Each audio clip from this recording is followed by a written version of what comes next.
Passionate Zeba Zaki family. Welcome back to our channel where we dive deep into everything DSSSB Part 2 Psychology subject. I am Zeba Zaki, your guide through the intricate world of DSSSB exam.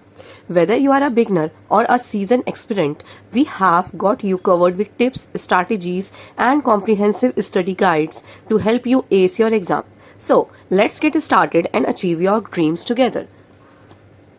इस video में आज मैं आपके साथ DSSSB part 2 exam psychology का first topic discuss करूंगी and the first topic is child psychology. So what is child psychology? Child psychology का मतलब है जहां हम बच्चे के बिहेवियर को समझते हैं. Now move to our first topic is what is child psychology. Child psychology क्या है? चाइल्ड साइकोलॉजी बेसिकली जहाँ हम बच्चे के माइंड, उसकी कॉग्निटिव डेवलपमेंट, उसके अफेक्टिव डोमेन को चेक करते हैं. चाइल्ड साइकोलॉजी ये क्या है? एक साइकोलॉजिकल स्टडी है जहाँ हम बच्चे के कॉग्निटिव, अफेक्टिव, बिहेवियर लेवल को चेक करते हैं. The branch of psychology under which human development is study is called child psychology. Basically child psychology क्या है? एक ब्रांच है साइकोलॉजी की जहाँ हम बच्चे की इन्फेंसी स्टेज से लेकर ओल्ड स्टेज तक उसकी साइकोलॉजी स्टडी करते हैं कि बच्चे के अंदर किस तरीके से कॉग्निटिव डेवलपमेंट हो रही है. फॉर एग्जांपल इन्फेंसी हुड का जो बच्चा है वो टोटली डिपेंडेंट रहता है अपनी मदर पे. लेकिन अगर हम बात करेंगे तो एडल्टहुड चाइल्ड जो स्टूडेंट है, जो बेसिकली जो एडल्टहुड एज में है, वो क्या होता है? इंडिपेंडेंट होता है, वो अपने पेरेंट्स पे डिपेंडेंट नहीं रहता. So child psychology came to be known as child development. Child psychology को हम दूसरे नाम से भी जानते हैं, चाइल्ड डेवलपमेंट से. Our next point is when the area of study is child psychology, the mind and behavior of the child can be well understood. So, if some person is psychologist, so he or she can understand the behavior of the child. Basically, अगर कोई child psychology जिसने study कर रखी है teacher ने, तो वो अच्छे से बच्चे का cognitive, affective और cognitive domain को आराम से उस चीज़ को understand कर सकता है. बेसिकली जो पर्पस है चाइल्ड साइकोलॉजी का वो ये है कि हमें चाइल्ड की मेमोरी से रिलेटेड आंसर्स फाइंड आउट करने की, बच्चे के अंदर क्यूरियोसिटी कितनी है, किस अकॉर्डिंगली या किस टीचिंग मेथड का यूज़ करके हम उसकी लर्निंग को कैटर कर सकते हैं और उसको इंट्रिंसिक मोटिवेशन प्रोवाइड कर सकते हैं. तो child psychology is also known as child development in which where we study about the cognitive and affective domain of the child. Now move to our next topic is history of child development. सबसे पहले हमने ये पढ़ा कि child development क्या है, child development क्यों ज़रूरी है हमारे लिए, और चाइल्ड डेवलपमेंट से हम किस तरीके से बच्चे की लर्निंग को कैटर कर सकते हैं. अब हम पढ़ेंगे हिस्ट्री ऑफ चाइल्ड डेवलपमेंट कि जो चाइल्ड डेवलपमेंट का कंसेप्ट है इसका इतिहास क्या है. World international children day is being celebrated in the world since 1979. 1979 से ही world international children's day celebrate किया जाता है. चाइल्ड डेवलपमेंट क्या है? एक मॉडर्न और एक्सपेंडेड फॉर्म है चाइल्ड साइकोलॉजी की, जहां हम बच्चे की फिजिकल, मेंटल, इंटेलेक्चुअल और इमोशनल और सोशल डेवलपमेंट को कैटर करते हैं. जहां हम बच्चे की फिजिकल, मेंटल, इंटेलेक्चुअल, इमोशनल और सोशल एबिलिटी को कैटर करने के बाद उसकी लर्निंग को और मोटिवेट करते हैं जिससे बच्चा और आगे एक्सीड विलिम में किसी चीज़ को लर्न कर सके. सो चाइल्ड डेवलपमेंट के कुछ एस्पेक्ट्स हैं, जैसे फिजिकल डेवलपमेंट है, मेंटल डेवलपमेंट है जिसको हम कॉग्निटिव डेवलपमेंट कहते हैं, इंटेलेक्चुअल डेवलपमेंट भी उसके अंदर इंक्लूड हो जाता है, और लास्ट है हमारा emotional and social development.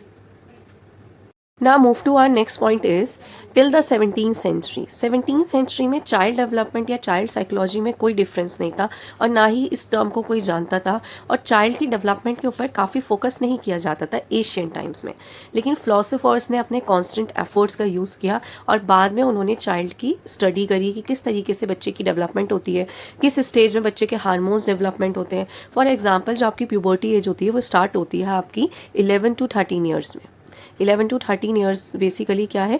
Puberty as है जहाँ बच्चा परिपक्व की तरफ जाता है और बच्चे के जो रिप्रोडक्टिव ऑर्गन्स हैं गर्ल्स और बॉयज़ के, वो डेवलप होते हैं. तो जो हमारे एक फेमस इकोनॉमिक्स और साइंटिस्ट हैं प्लेटो, उन्होंने 427 से 344 बिफोर कॉमन एरा BC में एक रिपब्लिक बुक लॉन्च करी थी जहां उन्होंने अर्ली चाइल्डहुड स्टेज के बारे में बताया था. अर्ली चाइल्डहुड स्टेज का जो हमारा पीरियड है वो है 3 to 6 ईयर्स. 3 से लेके 6 साल का जो बच्चा होता है वो अर्ली चाइल्डहुड स्टेज में आता है, जहाँ प्लेटो ने ये बताया कि जो अर्ली चाइल्डहुड स्टेज में अगर किसी बच्चे को अच्छी ट्रेनिंग दी जाए तो उसके अंदर कॉग्निटिव, अफेक्टिव और कॉग्निटिव डोमेन बहुत अच्छे से डेवलप होगा और आगे उसकी लाइफ में उसका इम्पैक्ट पड़ेगा. Move to our next topic is in 1628 AD. So the full form of AD is Anno Domini. कभी कभी DSSB PRT के एग्ज़ाम में या TGT के एग्ज़ाम में प्लस साइकोलॉजी के पोर्शन में किसी भी टर्म की फुल फॉर्म आ जाती है। जैसे मैंने आपको भी पिछले वीडियो में बताया था कि BC means before common era and AD means anno domini, की ईसा मसीह के जन्म के बाद। ठीक है, तो अब 17th सेंचुरी में क्या क्या चेंजेस हुए चाइल्ड डेवलपमेंट में और किस तरीके से लोगों ने मूवमेंट्स किए इस स्टडी को आगे एक्सपेंड करने के लिए।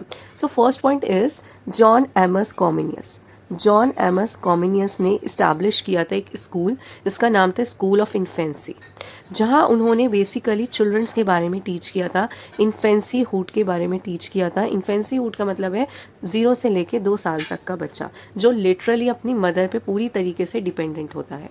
ठीक है, उन्होंने 29 ईयर्स तक टायरलेस इफ़ेक्ट्स करे इन्फेंसी हुड के बारे में स्टडी करने में। देन लास्ट में उन्होंने उनकी एक फेमस बुक थी जिसका नाम था ऑर्बिस पिक्टस।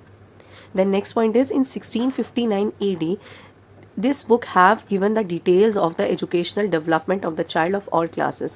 जब उनकी बुक आगे एक्सपेंड हुई, उन्होंने आगे इस चीज़ के बारे में और स्टडी करी, रिसर्च करी 1659 अन्नो डोमिनी में, तो उन्होंने बेसिकली एजुकेशनल डेवलपमेंट दी कि बच्चे की किस तरीके से डेवलपमेंट होती है। इन्फेंसी हुड में जो बच्चा होता है वो टोटली डिपेंडेंट होता है अपनी मदर में। अर्ली चाइल्डहुड स्टेज बेसिकली उसकी फाउंडेशनल स्टेज है। देन लेटर चाइल्डहुड स्टेज में उसके अंदर कॉग्निटिव एबिलिटीज़ डेवलप होती हैं। देन एडोलेसेंस स्टेज में बच्चा जो है पूरी तरीके से परिपक्व हो जाता है और वो डे ड्रीमिंग करना स्टार्ट करता है। एंड देन एडल्टहुड में जो उसने गोल्स एडोलेसेंस में बनाए हैं वो उस चीज़ को अचीव करने में लग जाता है, जिसको कहा जाता है बेसिकली करियर स्टेज, जहाँ बच्चा अपना करियर सेटअप करता है, मैरिज सेटअप करता है। देन उसके बाद है आपका लास्ट ओल्ड एज में। ओल्ड एज में क्या होता है बेसिकली बोन्स वीक हो जाते हैं, फिजिकल हेल्थ वीक हो जाती है, तो इस तरीके से जो लर्निंग कैपेसिटी होती है मैन और फीमेल की वो क्या हो जाती है, रिड्यूस हो जाती है ओल्ड एज तक आते आते। So next point is the child studies movement started in America in the 19th century. अब जिस तरीके से जॉन एमस कॉमिनियस ने एस्टैब्लिश किया था स्कूल ऑफ इन्फेंसी, उसी दौरान जो है 19th सेंचुरी में स्टेनली हॉल इन्होंने स्टार्ट की थी मूवमेंट, जहाँ ये बेसिकली चाइल्ड के बारे में अच्छे से और स्टडी करने लगे थे 1893 AD में। स्टेनली हॉल बेसिकली क्या है, फादर है ऑफ दिस मूवमेंट है। ओके, सो ये आपका क्वेश्चन आ सकता है कि who was the Stanley Hall. So Stanley Hall was the father of the child psychology. Okay, then last point is कि चाइल्ड डेवलपमेंट की स्टडी फिर इंडिया में भी स्टार्ट होने लगी, और इंडिया में किस स्टेट में सबसे पहले स्टार्ट हुई थी, कोलकाता में। So hope you like my video. So please like, share and subscribe my channel. And also I have provided the latest DSSB PRT notes on my Telegram channel, Passionate Seva.